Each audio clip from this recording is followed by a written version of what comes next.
हाँ जी बच्चे, आज की क्लास में हम कॉम्प्लेक्स की बुक की एक और इम्पोर्टेंट थ्योरम कर रहे हैं। तो सिंगुलैरिटी चैप्टर चल रहा था हमारा, उसी को कंटिन्यू कर रहे हैं। तो मैं एक सेकंड के लिए होल्ड करके रख रहा हूँ, आप इसको अच्छे से नोट कर लें। ये C1 कोमा लिखा हुआ है, C1 comma C2 comma up to CR comma CN। तो इस तरीके से आप इसको नोट कर लें साइड में। तो मैं पहले ही आपको पूरी थ्योरम नोट करवा रहा हूँ और उसके बाद इसको फिर अपने साथ साथ समझेंगे। अगर आप अपनी कॉपी में इसको लिख लेंगे पहले, तो फिर बस मेरी आवाज़ सुनेंगे तो आपको याद हो जाएगी और साथ में समझ में आ जाएगी। और ये गामा S लिखा हुआ है, तो इसको लिख लीजिए। उसके बाद बच्चे आप इस पेज को नोट कर लीजिए अच्छे से। तो थोड़ा सा पेज कट रहा है साइड से, थोड़ा सा मैं कर देता हूँ। तो इसके लेफ्ट हैंड साइड में ये कुछ है और राइट हैंड साइड में ये स्टेप है। ये समेशन का सिंबल है, summation S equal to 1 to M। तो इसको भी आप अच्छे से नोट कर लीजिए। उसके बाद बच्चे आप इस पेज को नोट कर लीजिए अच्छे से।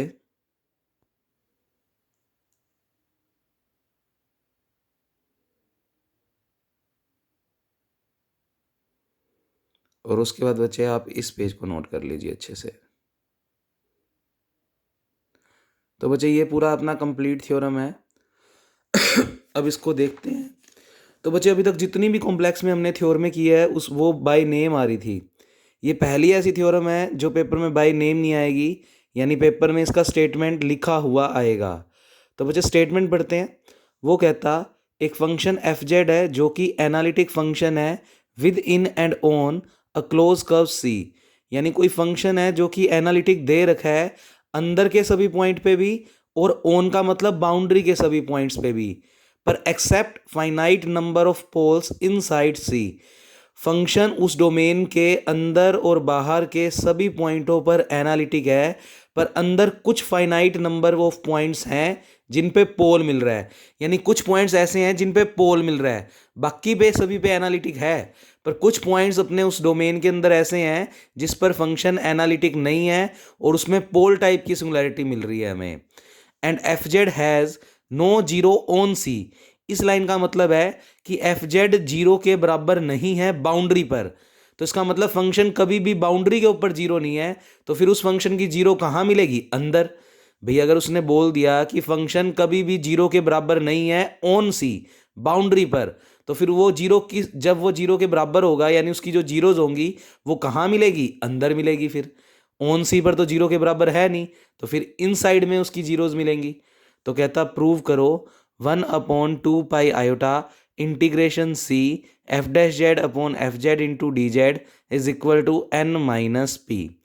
अब कुछ बच्चे कहते हैं कि सर अगर एफ जेड एनालिटिक फंक्शन है अंदर और बाउंड्री पर, तो बाय कॉची थ्योरम जो हमने पहले चैप्टर में पढ़ी थी इसका तो रिजल्ट जीरो आना चाहिए। बच्चे ध्यान से पढ़ो ना, उसने बोला है एफ जेड एनालिटिक फंक्शन है तो सही, पर कुछ पॉइंट्स ऐसे भी हैं जिन पे पोल मिल रहा है। तो इसका मतलब पूरे कर्व के अंदर ये फंक्शन एफ जेड एनालिटिक नहीं है। तो इसका मतलब उसका इंटीग्रेशन जीरो तो नहीं होगा। और कितना होगा? n minus P. अब n और p किस चीज़ को रिप्रेजेंट कर रहे हैं वो देखें ध्यान से। तो बच्चे वो कहता है n जो है वो है नंबर ऑफ जीरोज। अपने जब थ्योरम प्रूव करेंगे तो लास्ट में अपने आप आ जाएगा। n रिप्रेजेंट कर रहा है नंबर ऑफ जीरोज को जो कि क्वांटिटी वाइज है Q1 plus Q2 plus up to QM। और ऐसे ही p जो है वो नंबर ऑफ पोल्स को बता रहा है जो कि P1 plus P2 plus up to Pn है। अब बच्चे मेरी बात ध्यान से सुनना। मैंने अभी तक सिंगुलैरिटी के चैप्टर में आपको जितना कुछ भी करवाया है उसमें थोड़े दिन पहले 3 नोट लगवाए थे कि अगर z इक्वल टू a पर जीरो मिल रही है m ऑर्डर की तो एफ जेड को आप कैसे लिख सकते हो। और इसी तरीके से z इक्वल टू a पर जो पोल मिल रहा है m ऑर्डर का तो आप एफ जेड को कैसे लिख सकते हो। तो एक बार आप उन नोट्स को देख लो और उसके बाद इस थ्योरम को कंटिन्यू करना। फिर दूसरी बात बच्चे, जीरोज और पोल कई टाइप के हो सकते हैं। उनका ऑर्डर 1 हो सकता है, 2 हो सकता है, 3 हो सकता है, तो किसी भी ऑर्डर के हो सकते हैं। तो ये बात आपको पता होनी चाहिए। अब इस थ्योरम को किया बड़ा सिंपल वे में लिखा हुआ है बच्चे, पर इसकी ट्रिक क्या है बच्चे? इस थ्योरम में हम 3 प्रोसेस करेंगे। तो ये ट्रिक लिखी हुई है मैंने साइड में, पेपर में लिखने की जरूरत नहीं है, ये आपकी यादाश्त के लिए है। एल का मतलब हम सबसे पहले लोग लेंगे, फिर हम उस चीज़ का डिफ्रेंशिएशन लेंगे और फिर हम उस चीज़ का इंटीग्रेशन। तो इस थ्योरम को करने के लिए ये ट्रिक याद रखना, LDI। पहले क्वेश्चन में लोग, फिर डिफ्रेंशिएशन और फिर इंटीग्रेशन। अब करने का तरीका, बच्चे सबसे पहले प्रूफ हेडिंग लगाई हमने, गिवन है फंक्शन एफ जेड कैसा फंक्शन है, analytic function, within and on a close curve C, except finite number of poles inside C. जिन चीज़ों को अंडरलाइन किया है आप भी अंडरलाइन करना, यानी हमें कुछ पॉइंट्स ऐसे मिल रहे हैं जिन पे पोल मिल रहा है और वो पॉइंट कर्व के अंदर दिए हुए हैं हमें। उसके अलावा हमें बहुत इंपॉर्टेंट बात गिवन है कि F Z has no zeros on C, यानी एफ जेड कभी भी जीरो के बराबर नहीं है बाउंड्री पर। तो फिर एफ जेड जीरो के बराबर कहाँ पर होगा, अंदर। तो हमने लिखा that means F Z has zeros, यानी फंक्शन जीरोज कब जीरो के बराबर कब होगा, उसकी जीरोज कब मिलेगी, इनसाइड सी, सी के अंदर कई पॉइंट्सों पर। फिर टू प्रूफ हमें ये वाला पूरा फॉर्मूला, ये जो बॉक्स में बंद है, ये पूरा फॉर्मूला लेकर आना है जहाँ पर एन और पी इन चीज़ों को रिप्रेजेंट कर रहे हैं, अपने आप आएगा। अब हमने थ्योरम को करना स्टार्ट किया। एफ जेड हमें दिया हुआ है कि वो एक एनालिटिक फंक्शन है, except finite number of poles inside C. इसी लाइन को हमने टारगेट कर लिया कि वो कह रहा है कि कुछ पॉइंट ऐसे हैं जिन पे कर्व सी में पोल मिल रहा है। तो कुछ पॉइंट्स हमने मान लिए जो पोल को बता रहे हैं। तो हमने मान लिया alpha 1 alpha 2 up to alpha R. ये स्पेशल अलग से इसलिए लिखा है क्योंकि सारी थ्योरम मैं इस पॉइंट के अराउंड करूँगा। तो alpha 1 alpha 2 alpha R up to alpha N. क्या आप ये क्वांटिटी गिन पा रहे हो? बिल्कुल। ये गिनती में कितने हैं बच्चे, एन। और उसने भी बोला है फाइनाइट नंबर ऑफ पोल्स, यानी हम गिन सकते हैं उतने पोल मिल रहे हैं। तो हमने मान लिया, हमने एन पोल मान लिए। तो alpha 1 alpha 2 alpha R up to alpha N are some poles of order. अब बच्चे मैंने अभी अभी आपको बताया है पोल कई टाइप के होते हैं। देखो अल्फ़ा 1 कोई पॉइंट है, मान लो जेड इक्वल टू 2 पर हमें डबल पोल मिल रहा है, तो इसका मतलब 2 तो हो गया अल्फ़ा 1। और अगर हमें ऑर्डर ऑफ पोल 2 मिल रहा है तो P1 उसका ऑर्डर बता रहा है। ऐसे मान लो अल्फ़ा 1 मान लो 3 है और उसके ऊपर उसकी पावर जो है ब्रैकेट की वो 4 है, तो 3 नंबर पोल पे यानी जेड इक्वल टू 3 पर हमें 4 ऑर्डर का पोल मिल रहा है। तो पोल के ऑर्डर कुछ ना कुछ भी हो सकते हैं। तो इस पूरी लाइन को कैसे लिखेंगे, हमें गिवन है कि finite number of poles curve के अंदर मिल रहे हैं, तो उन पोल्स के तो नाम रख दिए हमने alpha 1 alpha 2 alpha R alpha N, और उनके ऑर्डर कुछ भी हो सकते हैं। अल्फ़ा 1 किसी भी ऑर्डर का पोल हो सकता है। तो हमने लिखा ये सभी पोलों के ऑर्डर, अल्फ़ा 1 का ऑर्डर P1, P1 की वैल्यू कुछ भी हो सकती है 2 3 4 कुछ भी, सिंपल पोल भी हो सकता है, डबल भी ट्रिपल भी। ऐसे ही अल्फ़ा 2 का जो ऑर्डर मान लिया वो P2, अल्फ़ा आर का जो ऑर्डर है वो PR, और अल्फ़ा एन का जो ऑर्डर है वो PN रिस्पेक्टिवली। तो हमने फाइनाइट नंबर ऑफ पोल्स मान लिए। और अच्छी बात है लिख लो अगर तो, इनसाइड सी, ये बातें हमने कर्व सी के अंदर माननी है। ऐसे ही बिट्टा 1 बिट्टा 2 बिट्टा एस अलग से देखो, यहाँ पर मैंने पोल्स के अंदर तो आर नाम से लिखा है पोल को और उसके ऑर्डर को PR से। और ऐसे ही अब देखो क्योंकि फंक्शंस की जीरो अंदर है इनसाइड सी, इसका मतलब फंक्शन जीरो, यहाँ पर इस लाइन का मतलब लिख लो अगर लिखना है तो, कि F Z has no zero on C, मतलब एफ जेड कभी भी जीरो के बराबर नहीं है सी के ऊपर, ऑन सी बाउंड्री पर कभी भी फंक्शन का मान जीरो के बराबर नहीं है। F Z not equal to zero on C, तो इसका मतलब फंक्शन अपने जीरो को रखेगा कहाँ पर, अंदर। अब जीरो भी कई प्रकार की होती है, तो हमने जीरोस को एक स्पेसिफाई नाम दे दिया, बिट्टा 1 बिट्टा 2, जैसे मैंने पोल को नाम दिया है अल्फ़ा 1 अल्फ़ा 2, वैसे ही जीरोस को नाम दे दिया beta 1 beta 2 beta S beta M. Zeros हमने क्वांटिटी में एम मान ली। आर सम जीरोज, अब जीरोज भी कई प्रकार की हो सकती हैं, हो सकता है Z equal to 2 triple zero, तो Q1 का मान 3 हो जाएगा। तो some zeros of order Q1 Q2 QS QM respectively, और इसमें भी लिख दो इनसाइड सी। ये सारी जीरो भी कहाँ मिल रही है, कर्व सी के अंदर। अब उसके बाद बच्चे मैं क्या कर रहा हूँ, इन जो पोल्स को मानना है उनको सेंटर मानकर रो रेडियस के सर्कल ड्रॉ कर रहा हूँ, और पोल के ऊपर जो भी सर्कल ड्रॉ करूँगा उनके नाम एक स्पेसिफाई रख दूंगा कि जिससे अपने को आइडिया रहे कि ये जो सर्कल है वो पोल को सेंटर मानकर खींचे गए हैं। तो मैंने इनको सेंटर मानकर यानी पोल्स को सेंटर मानकर सर्कल ड्रॉ किए हैं जिनके नाम C1 C2 CR CN, और सभी की रेडियस जो मानी है वो रो सभी की जो रेडियस मानी है बच्चे वो कितनी मानी है, रो। और वो सर्कल कुछ इस तरीके से ड्रॉ किए हैं कि वो आपस में एक दूसरे को कट नहीं करते, ओवरलैप नहीं करते। तो देखो लाइन क्या लिखी, आगे डायग्राम भी बनाया हुआ है, पहले आप इन लाइनों को समझें। Draw the circles C1 C2 CR CN with centre α1 α2 αr αn, यानी मैंने α1 पोल को सेंटर मानकर C1 सर्कल बना दिया, α2 को पोल मानकर सेंटर मानकर C2 सर्कल ड्रॉ कर दिया। ऐसे करके इन सब से ये वाले सर्कल ड्रॉ कर दिए, and each with radius rho such that, इस प्रकार ड्रॉ किए हैं कि they do not overlap. Overlap का मतलब वो आपस में एक दूसरे को कट नहीं करते। फिर ऐसे ही मैंने जीरोस को सेंटर मान लिया, तो β1 β2 βS QM इन सब को सेंटर मानकर जो सर्कल ड्रॉ किए उनके अलग से नाम रख दिए γ1 γ2 γ3। तो क्या लिखा, draw the circles γ1 γ2 γS γM with centre β1 β2 βS βM, और इन सब की भी रेडियस कैलकुलेशन को थोड़ा इजी करने के लिए रो ही मान ली। और बच्चे इनको भी इस तरीके से ड्रॉ किया है, दे डू नॉट ओवरलैप, कि वे आपस में कट नहीं करते।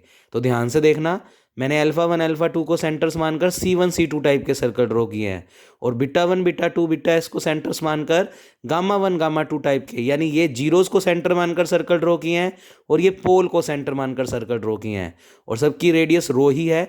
तो ये पूरा डायग्राम हमने बना दिया। अच्छा, क्लोज कर्व का नाम क्या रखा हुआ था, C। तो पूरा डायग्राम देखें अच्छे से। तो वो पेज कंप्लीट हो गया है बच्चे, नोट आप ये भी कर चुके हैं। तो देखो मैंने ये तो कोई भी डोमेन किसी भी शेप की एक सी कर्व बना दिया जो कि क्लोज्ड है, और उसके अंदर मैंने अब कुछ पॉइंट्स दिखाए आपको। α1 को सेंटर मानकर रो रेडियस का C1 सर्कल, αr को r स्पेसिफाई हमने सिंबल लिया है जिसके थ्रू हमने आगे पूरी थ्योरम की हुई है।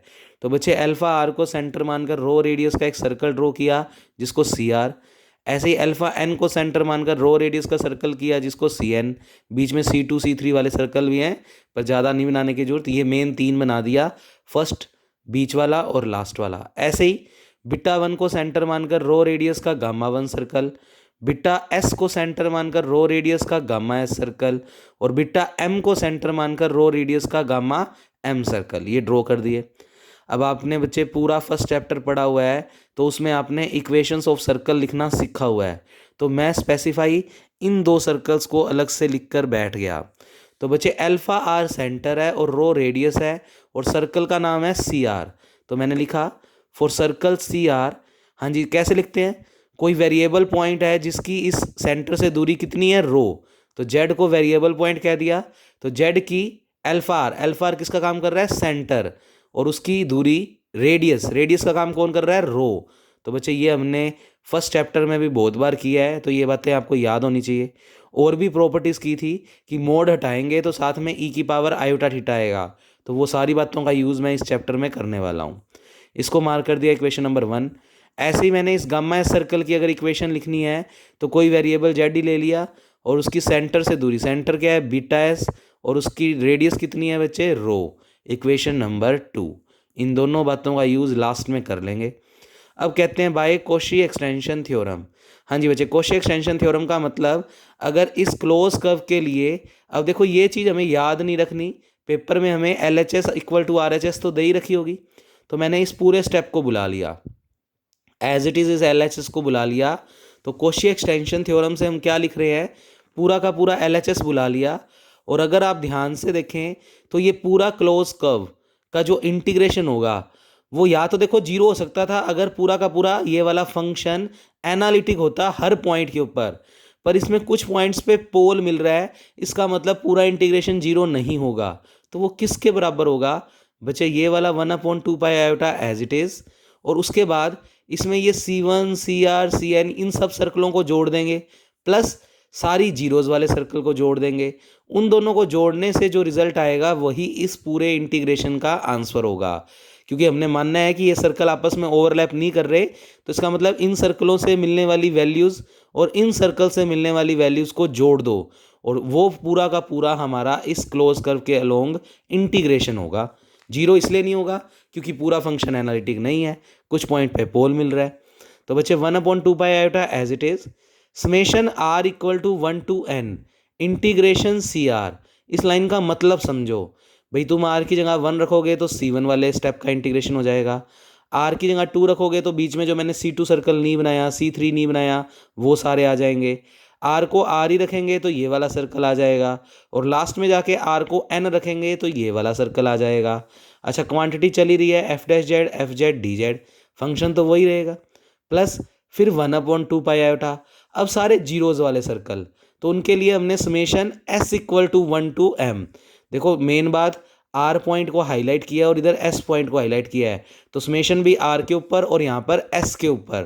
तो एस इक्वल टू 1 से लेकर बच्चे 1 से लेकर कहाँ तक जा रहा है, एम तक। तो 1 से लेकर एम, इंटीग्रेशन गामा एस, और अंदर ये वाली क्वांटिटी है ही, इसको एज इट इज। तो मैं अब इसकी वैल्यू अलग से निकालूंगा, इसकी वैल्यू अलग से निकालूंगा, जो भी आएगी वो उठाकर रख दूंगा, अपने आप n-p बन जाएगा। तो इसको अलग से मार्क करके छोड़ दिया, इक्वेशन नंबर ए। इस लाइन को बड़े आराम से समझना, यहाँ से लेकर यहाँ तक के सर्कलों को जोड़ के दिखाने के लिए ये लिख दिया, और यहाँ से लेकर यहाँ तक के सर्कल्स को जोड़ने के लिए ये लिख दिया। क्योंकि अलग से सी आर और सी एस है, तो समेशन आर और यहाँ पर समेशन एस, तो यहाँ पर सी आर लिख दिया और यहाँ पर गामा एस। मतलब ये सारे जीरोज वाले सर्कल को जोड़कर निकालेंगे और ये सारे पोल वाले सर्कल्स को जोड़ के निकालेंगे। अब बच्चे इस पर्टिकुलर पोल को बुला लिया, यहाँ पर alpha 1 alpha R alpha N क्या है, पोल, और अल्फा आर पोल का ऑर्डर तुमने पी आर माना हुआ है, ये लिखी हुई है लाइन। अल्फा आर जो पोल है उसका ऑर्डर है पी आर, और बीटा एस जो जीरो है उसका ऑर्डर है क्यू एस। तो ये दोनों लाइनें याद रखना, मैं आगे यूज कर रहा हूं। तो बच्चे लिखा, since z equal to alpha R is a pole of order P R. हमने z equal to alpha R pole मानना है कितने ऑर्डर का, पी आर। तो हम अपने फंक्शन एफ जेड को कैसे लिख सकते हैं बच्चे, मैंने आपको 2 नोट लगवाए थे, उसी के अकॉर्डिंग तुमने वहाँ पर नोट लगाया था, z इक्वल टू ए, पोल है अगर ऑर्डर m का, तो बच्चे पोल को हमेशा नीचे लिखते हैं। तो एफ जेड को क्या लिखते थे हम, phi Z upon Z minus A की पावर m। पर आज z equal to alpha R, pole है ऑर्डर पी आर का, तो a की जगह तो आ गया एल्फा आर, और m की जगह ऑर्डर आ गया बच्चे पी आर। तो ये मैंने उसी नोट से लिखा है, जहाँ पर वहाँ पर लिखवाया था कि अगर यहाँ पर a है तो फाई की a पर वैल्यू 0 के बराबर नहीं होगी। अब यहाँ पर अल्फा आर है तो फाई की अल्फा आर पर वैल्यू 0 के बराबर नहीं होगी। और लिखवाया था कि ये चीज़ एनालिटिक फंक्शन है इस पॉइंट पर। तो बच्चे फाई जेड एनालिटिक फंक्शन है किस पॉइंट पर, अल्फा आर पर। तो ये वाला पूरा का पूरा वो नोट ही लगवाया है जो मैंने आपको पहले वाली क्लासेस में लिखवाया हुआ है। फिर मैंने तुम्हें ट्रिक लिखवाई थी इस थ्योरम की कि मैं पहले लॉग करूँगा, फिर डिफरेंशिएशन और फिर इंटीग्रेशन। तो अब तुमने जो आगे के 2 पेज नोट किए हुए हैं वो तो बिल्कुल नकली हैं, थ्योरम सिर्फ यहीं तक थी। अब तो बस इसका मान किसी तरीके से निकालेंगे और इसका मान, और उठाकर यहाँ पर रख देंगे आंसर। तो उसके लिए हमने पहले इस पोल को बुलाया जिसका ऑर्डर पी आर था, उस नोट से ये चीज़ लिखी जहाँ पर ये दोनों बातें भी उसके साथ थी, तो वो लिख दी हमने। अब हम ट्रिक लगा रहे हैं, इस पूरे स्टेप पे लॉग अप्लाई कर रहा हूँ, तो लॉग यहाँ भी लग गया और यहाँ भी लग गया, दोनों तरफ लॉग लगा दिया। फिर बच्चे log m upon n, log m upon n होता है log m minus log n, तो लॉग m अपॉन n को लिख दिया log m minus log n। फिर बच्चे लॉग की प्रॉपर्टी होती है कि जो पावर होती है वो आगे आ जाती है, तो ये जो पी आर पावर में है वो आगे आ गया, ये आगे आ गया। यहाँ तक स्टेप समझ में आ गए होंगे, लॉग का काम खत्म हो गया। लॉग के बाद मैंने लिखा है डिफरेंशिएशन, तो अब मैंने क्या किया, now differentiate with respect to Z, Z की काम चल रहा है तो जेड के रिस्पेक्ट में पूरी इक्वेशन का क्या कर दिया, डिफरेंशिएशन। तो कर दो। तो बच्चे लॉग एफ जेड का करेंगे तो 1 अपॉन एफ जेड, और फिर एफ जेड का जेड के रिस्पेक्ट में एफ डैश जेड। ऐसे ही लॉग फाई जेड का, लॉग एक्स का क्या होता है 1 अपॉन एक्स, और फाई जेड का करेंगे तो phi dash Z. P R तो पोल को ऑर्डर को रिप्रेजेंट कर रहा है, तो वो तो 2 3 4 यानी एज अ कॉन्स्टेंट, क्योंकि देखो पोल का ऑर्डर या तो 2 1 3 कुछ भी हो सकता है, तो है तो ये कॉन्स्टेंट एज इट इज। अच्छा, लॉग कुछ का डिफरेंशिएशन 1 अपॉन कुछ, तो 1 upon Z minus alpha R, और फिर जेड का जेड के रिस्पेक्ट में 1, तो ये स्टेप बन गया, ये डिफरेंशिएशन का काम भी खत्म हो गया। अब क्या लिखवाया था, पहले लॉग फिर डिफरेंशिएशन फिर इंटीग्रेशन एल डी आई। तो अब हम कर रहे हैं integration with respect to Z, और दोनों तरफ मल्टीप्लाई कर रहे हैं 1/2 पाई आयोटा का। क्यों कर रहे हैं, क्योंकि बच्चे इसके बाहर क्या लगा हुआ है 1/2 पाई आयोटा, तो हमने मल्टीप्लाई कर दिया with curve C R. C R क्यों लिया है, क्योंकि बात चल रही है पोल की, और अल्फा आर जो पोल है वो सी आर सर्कल के अराउंड है, तो हम इस पूरे का जो इंटीग्रेशन के नीचे कर्व लिखेंगे वो सी आर लिखेंगे। तो मैं इस पूरे स्टेप का इंटीग्रेशन कर रहा हूँ जेड के रिस्पेक्ट में, यानी सभी के साथ डी जेड लग जाएगा, इंटीग्रेशन का साइन लग जाएगा, और किस कर्व के अलोंग कर रहे हैं, सी आर। तो इंटीग्रेशन के नीचे जो सिंबल लिखेंगे वो लिखेंगे सी आर। तो यहीं समझ लो इस स्टेप को, integration C R into D Z, integration C R into D Z, integration C R into D Z, और सभी को 1/2 पाई आयोटा से मल्टीप्लाई। तो इसके बाहर भी 1/2 पाई आयोटा, इसके बाहर भी और इसके बाहर भी। तो सोचो ये चीज़ पूरी क्या बन गई, इंटीग्रेशन सी आर दिस चीज इंटू डी जेड, और बाहर लग गया 1/2 पाई आयोटा, यानी 1/2 pi iota integration C R F Z D Z. इतने इतने स्टेप की वैल्यू निकलनी स्टार्ट हो गई। तो देखते हैं आफ्टर सोल्व ये क्या बनेगी। तो मैंने ये जो लाइनों में लिखा है ये पूरा स्टेप आगे परफॉर्म कर रखा है, तो वो मैं दिखाता हूँ आपको। 20 मार्क्स की थ्योरम है बच्चे, ये सारी की सारी 5 ही थ्योरम है, पेपर उसमें से आना ही आना है। तो ध्यान से देखें, ये सारा स्टेप जो मैंने अभी अभी आपको बोल के बताया वो कर दिया, 1/2 पाई आयोटा से मल्टीप्लाई, इंटीग्रेशन सी आर सबके साथ लग गया और डी जेड सबके साथ लग गया। ये इंटीग्रेशन भी हो गया, तो ट्रिक तो हो गई, लॉग भी हो गया, डिफरेंशिएशन भी हो गया, इंटीग्रेशन भी हो गया। बस अब इतने इतने स्टेप को सोल्व करना है। तो एक बार इसको इक्वेशन नंबर 3 देकर छोड़ दिया, और पहले इसके लिए सारी काम करते हैं। तो बच्चे फाई जेड हम कैसा फंक्शन मानकर चले हैं, नोट में लिख कर बैठे हैं फाई जेड एनालिटिक है किस पॉइंट पर, अल्फा आर पर। तो बच्चे इसी बात का यूज़ कर लिया, फाई जेड एनालिटिक फंक्शन है किसी भी अल्फा आर पॉइंट पे, तो उसका डेरिवेटिव भी उस पॉइंट पर एग्जिस्ट करेगा। तो हमने एक थ्योरम पढ़ी थी, the derivative of an analytic function is analytic. तो अगर फाई जेड एनालिटिक है तो उसका डेरिवेटिव भी क्या होगा, एनालिटिक, उसी पॉइंट पे। तो by Cauchy fundamental theorem, C R देखो ध्यान से, एक सर्कल है, एक क्लोज कर्व है। सी आर एक सर्कल है, एक क्लोज कर्व है। तो इसका मतलब अगर ये पूरा फंक्शन इन पॉइंटों के लिए एनालिटिक है, तो इसका मतलब उस क्लोज कर्व के अलोंग कोशी फंडामेंटल थ्योरम से इसका इंटीग्रेशन कितना होगा, 0। देखो एफ जेड एनालिटिक नहीं है, उसके अंदर तो हमें कुछ पोल्स मिल रहे हैं, पर फाई जेड एनालिटिक है, क्लियरली लिख कर बैठे हैं इस पॉइंट पर। यानी सी आर सर्कल के अंदर एक ही पोल आ रहा था अल्फा आर, पर फाई जेड कहता मैं तो उसके ऊपर एनालिटिक हूँ। इसका मतलब फाई जेड उस सी आर सर्कल के अंदर और बाउंड्री के सभी पॉइंटों पर एनालिटिक है। अल्फा आर हालांकि पोल को बता रहा है, पर क्लियरली उस नोट के मुताबिक फाई जेड एनालिटिक है उस अल्फा आर पोल के ऊपर भी। तो इसका मतलब फाई जेड जो सी आर सर्कल के अंदर के सभी पॉइंटों में एक ही पोल आ रहा था अल्फा आर, और उसके भी ऊपर वो फंक्शन उस नोट के अकॉर्डिंग एनालिटिक है। तो इसका मतलब वो फंक्शन पूरे डोमेन में एनालिटिक है सी आर के अंदर। तो इसका मतलब उसका कोशी फंडामेंटल थ्योरम से इंटीग्रेशन कितना होगा, 0। तो ये पूरा स्टेप बच्चे 0 हो जाएगा, तो इसको तो 0 रख दिया, तो सिर्फ ये बच गया। तो मैंने लिख दिया दिस, इसकी वैल्यू 0, और ये स्टेप एज इट इज़। अब इसको आगे थोड़ा सिंप्लीफाई कर लेते हैं।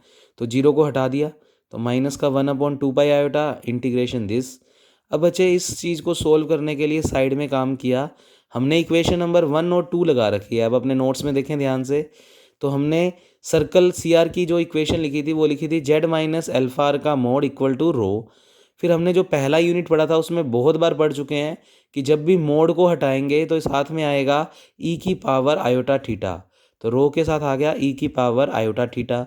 फिर इसका डिफरेंशिएशन, नहीं तो आप पहले चैप्टर्स की वीडियोस देखो, उसमें आपको क्लियर हो जाएगा कि मोड हटाने पर ई की पावर आयोटा थीटा क्यों आता है, एक थ्योरम में मैंने बताया हुआ है। फिर बच्चे इसका डिफरेंशिएशन करेंगे तो जेड का differentiation D Z, alpha R तो पोल है बच्चे, जेड इक्वल टू 2 3 4 कुछ भी हो सकता है, पॉइंट है, कांस्टेंट है, 0 हो गया। इनका डिफरेंशिएशन करेंगे तो रो तो कांस्टेंट है एज इट इज़, ई की पावर आयोटा थीटा का डिफरेंशिएशन ई की पावर आयोटा थीटा, और थीटा के रिस्पेक्ट में कर रहे हैं तो आयोटा जो है वो आगे मल्टीप्लाई में आ जाएगा, और थीटा का करेंगे तो डी थीटा।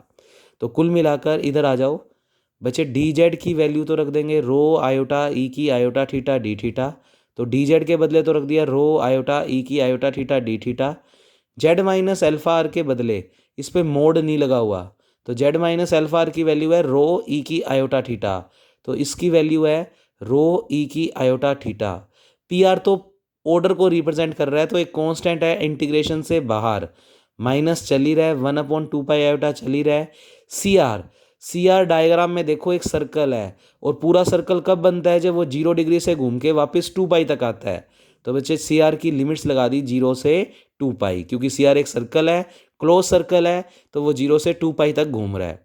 अब बच्चे रो से रो कट गया, ई की आयोटा थीटा से ई की आयोटा थीटा कैंसिल आउट हो गया, आयोटा कांस्टेंट है, इंटीग्रेशन से बाहर आ गया।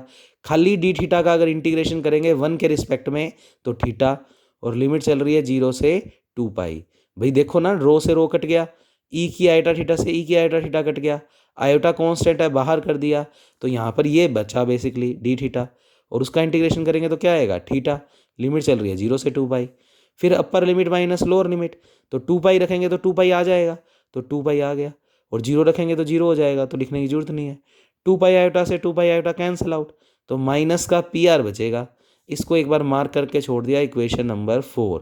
तो कुल मिलाकर जो इक्वेशन नंबर ए है उसका इस स्टेप का वैल्यू आ चुका है। अब हमें दूसरे वाले समेशन की वैल्यू निकालनी है, तो उसको निकालने के लिए हमें 0 को बुलाना है। तो जैसे मैंने z इक्वल टू अल्फा और पोल था ऑर्डर पी आर का, वैसे ही z equal to beta S नाम की 0 बुला ली, जिसका ऑर्डर हमने क्या माना हुआ है क्यू एस। ये देखो लिखा भी हुआ है, बिट्टा एस जो 0 है वो किस ऑर्डर की है, क्यू एस ऑर्डर की, तो उसको बुला लिया। तो z equal to beta s is a 0 of order q s. अब z equal to beta s अगर 0 है ऑर्डर क्यू एस की, तो हमने एक नोट लगाया हुआ था कि z इक्वल टू ए अगर 0 है किसी ऑर्डर m की, तो हम एफ जेड को ऐसे लिख सकते हैं कि z माइनस ए की power m into five Z. पर यहाँ पर हमारे a का नाम है बिट्टा एस और m का मान है क्यू एस, तो जो नोट लगवाए हुए थे उसी के अकॉर्डिंग मैंने लिख दिया। तो जीरोज़ वाली चीज़ को ऊपर लिखते हैं और पोल वाली चीज़ को नीचे, तो उस तरीके से हमने वो काम कर दिया।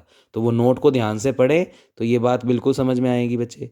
फिर भी कोई डाउट आए तो मैंने आपको अपनी वीडियोस में नंबर प्रोवाइड कर रखा है, आप उस नंबर पे 6 साढ़े 6 के बाद कॉल कर सकते हैं और अपने डाउट्स क्लियर कर सकते हैं। और बच्चे फिर से सभी बच्चे देखो 2-2 पेपर्स की सबमिट करवाएं। वीडियोस ऑनलाइन बनाने में बहुत टाइम लगता है बच्चे, तो आप लोग पेमेंट टाइम से करें। ऑनलाइन मोड पे आपको नंबर दे रखा है, फ़ोन पे, गूगल पे, पेटीएम कुछ भी कर सकते हैं, तो वो आप करें बच्चे। तो यहाँ तक हमने लिख दिया। जहाँ पर फाइव जेड वहाँ पर भी नोट में था कि फाइव जेड एनालिटिक फंक्शन है किस पॉइंट पर, इस बिट्टा एस पॉइंट पर, और उस फाइव की इस बिट्टा एस पर वैल्यू 0 के बराबर नहीं होनी चाहिए। तो वो चीज़ सारी समझाई हुई है आपको उस नोट के अंदर, तो उसके अकॉर्डिंग ये लाइनें आ चुकी हैं। तो मेन लाइन ये है कि ये एनालिटिक है। अब वही ट्रिक वापस लगा दो, दोनों तरफ लोग ले रहे हैं तो लोग लगा दिया। अच्छा, लोग m इंटू एन कितना होता है, लोग m प्लस लोग n, तो लोग इसके ऊपर अलग कर दिया प्लस लोग फाइव जेड पे अलग कर दिया, क्योंकि लोग m इंटू एन क्या होता है, लोग m प्लस लोग n लिख दिया बच्चे। फिर क्यू एस पावर में है तो लोग की प्रॉपर्टी से आगे आ जाएगा, ये लोग का काम हो गया। फिर लोग के बाद क्या लेना था, डिफ्रेंशिएशन, तो इस पूरे स्टेप का डिफ्रेंशिएशन कर दो। तो ध्यान से समझो, लोग एक्स का 1/x तो 1/ एफ जेड, फिर एफ जेड का करेंगे तो F dash Z. Q S तो कांस्टेंट है, लोग एक्स का 1/x यानी 1/z माइनस बिट्टा एस, और जेड का करेंगे तो 1, और फिर लोग फाइव जेड का करेंगे तो लोग एक्स का 1/x तो 1/फाइव जेड, और फाइव जेड का करेंगे तो five dash z. Same as जैसे हमने अभी अभी पोल के लिए किया था वैसे वैसे जीरो के लिए, तो ये कर दिया। देखो सेम जो मैंने बोली थी लाइनें एज इट इज कर दी बच्चे। Integrate with respect to z along curve gamma s. अब की बार बच्चे एस एस आ रहा है और उसके लिए हमने जो कर्व लिया हुआ है वो है gamma S, and multiply by 1/2 pi iota on both sides. तो बच्चे इस पूरे स्टेप का इंटीग्रेशन कर दिया जेड के रिस्पेक्ट में, तो डी जेड लग गया। कर्व लिया है हमने गामा एस तो गामा एस लग गया, और 1/2 पाई आयोटा से क्या कर दिया, मल्टीप्लाई। ऐसे इसको भी 1/2 पाई आयोटा से मल्टीप्लाई, गामा एस लग गया और डी जेड लग गया। इसको भी 1/2 पाई आयोटा से मल्टीप्लाई, गामा एस लग गया और डी जेड लग गया। अब बच्चे इस स्टेप को मैंने डायरेक्ट जीरो कर दिया, क्योंकि वहाँ पर पहले मैं रीज़न बोल चुका हूँ कि फाइव जेड एनालिटिक फंक्शन है पूरा का पूरा, तो क्लोज कर्व गामा एस के अलोंग इसकी वैल्यू कितनी होगी, 0। तो कोशी फंडामेंटल थ्योरम से ये स्टेप फिर से क्या हो गया, 0। तो अब कुल मिलाकर ये स्टेप बचेगा और ये स्टेप बचेगा। अब इसको सोल्व करने के लिए वही बात यहाँ पर साइड में कैलकुलेशन की। तो बच्चे जेड माइनस बिट्टा एस का, ये इक्वेशन नंबर 2 है आपकी, देखो ध्यान से। जेड माइनस बिट्टा एस का मोड इक्वल टू रो था, मोड हटाएंगे तो रो ई की पावर आयोटा थीटा लग गया, साथ में ई की आयोटा थीटा लगा दिया। डिफ्रेंशिएशन कर दिया तो जेड का डिफ्रेंशिएशन डी जेड, ये तो एज अ कॉन्स्टेंट है, रो कॉन्स्टेंट है पड़ा रहेगा, ई की कुछ का ई की कुछ, थीटा का कोफिशिएंट आयोटा है तो आगे मल्टीप्लाई में, और थीटा का डिफ्रेंशिएशन डी थीटा। तो बच्चे डी जेड की वैल्यू तो रख दी हमने रो आयोटा ई की आयोटा थीटा डी थीटा, तो रो आयोटा ई की iota theta D theta. Q S चल ही रहा है, जेड माइनस बिट्टा इस पे मोड नहीं लगा हुआ, तो वैल्यू है रो ई की आयोटा थीटा, तो रो ई की आयोटा थीटा। और गामा एस भी एक सर्कल है, तो उसकी लिमिट हो गई 0 से 2 पाई। अब क्यू एस और आयोटा कांस्टेंट है, इंटीग्रेशन से बाहर, रो से रो कैंसिल आउट, ई से ई कैंसिल आउट, ये भी डी थीटा ही बचा और उसका इंटीग्रेशन होता है थीटा, तो लिमिट आ रही है 0 से 2 पाई। मतलब ये वाला स्टेप तो बिल्कुल पोल की तरह वाला जो काम किया था वही as it is copy paste, log differentiation integration. तो 2 पाई रखेंगे तो 2 पाई आ जाएगा, 2 पाई आयोटा से 2 पाई आयोटा क्या हो जाएगा, कैंसिल आउट, ये बचेगा जी क्यू एस। इसको इक्वेशन नंबर 5। तो देखो बच्चे 4 में वैल्यू निकली है इसकी की पूरी माइनस का पी आर, और फिफ्थ में इसकी वैल्यू निकली है क्यू एस। तो ये 4 और 5 का जो रिजल्ट हमने निकाला है वो इक्वेशन नंबर ए में रख रहा हूँ। तो तुम ध्यान से देखो, इतने इतने जिसमें गामा एस लगा हुआ है उसकी वैल्यू है क्यू एस, और जिसमें सी आर लगा हुआ है उसकी वैल्यू है माइनस का पी आर। तो मैं तुम्हें इक्वेशन नंबर ए दिखा रहा हूँ और उसमें वैल्यू रखकर दिखा रहा हूँ। तो ये स्टेप तो एल एच एस में चल ही रहा है, 1/2 पाई आयोटा, और इतने इतने स्टेप की वैल्यू मैंने निकाल दी है माइनस का पी आर। तो समेशन तो अभी भी पड़ा है और इतने स्टेप की वैल्यू सोल्व होकर आ गई है माइनस का पी आर, तो मैं रख दूंगा। और 1/2 पाई आयोटा और इतने इतने स्टेप की वैल्यू आई है क्यू एस, और समेशन चल ही रहा है तो चलने देंगे, तो वैल्यूज रख दी। तो देखें, using equation 4th and 5th in equation number A, तो समेशन चल रहा है और बाकी सारी चीज़ की वैल्यू माइनस का पी आर, और ऐसे ही समेशन चल रहा है और बाकी चीज़ की वैल्यू क्यू एस। उसके बाद माइनस को तो समेशन से बाहर कर दिया, तो ये पी आर बच गया, इधर क्यू एस चल ही रहा है। अब समेशन को ओपन कर दो, तो आर के बदले 1 रखोगे तो पी वन, समेशन का मतलब होता है जोड़ना, आर के बदले 2 रखोगे पी टू, एन रखोगे तो पी एन। ऐसे इधर समेशन खोल दो, तो q one q two up to q M.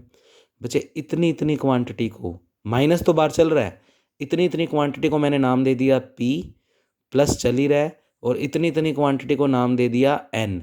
और ध्यान से देखो ये जीरोस के ऑर्डर थे, तो एन तो किसको रिप्रेजेंट कर रहा है, नंबर ऑफ जीरोस को, तो q one q two q m इसको क्या बोलते हैं, नंबर ऑफ जीरोस। और पी, ये p one p two p m क्या थे बच्चे, पोल के ऑर्डर, तो ये किसको शो कर रहे हैं, नंबर ऑफ पोल्स को, तो p one p two up to p n. तो बच्चे इस चीज़ को तो लिख दिया हमने एन, और इस चीज़ को लिख दिया पी, माइनस चल ही रहा है, प्लस वाले को पहले लिख दिया, माइनस वाले को बाद में। तो यही हमें प्रूव करना था। अब कल की थ्योरम के अंदर बच्चे हम लोगों को इस रिज़ल्ट का यूज़ करके एक मोस्ट इंपॉर्टेंट थ्योरम करेंगे, रोशी थ्योरम। तो उसके लिए पहले आप इस थ्योरम को अच्छे से समझ लो, और इसमें कोई भी डाउट हो तो आज शाम को 6:15 के बाद आप फ़ोन कर सकते हैं। नंबर है 9782556949।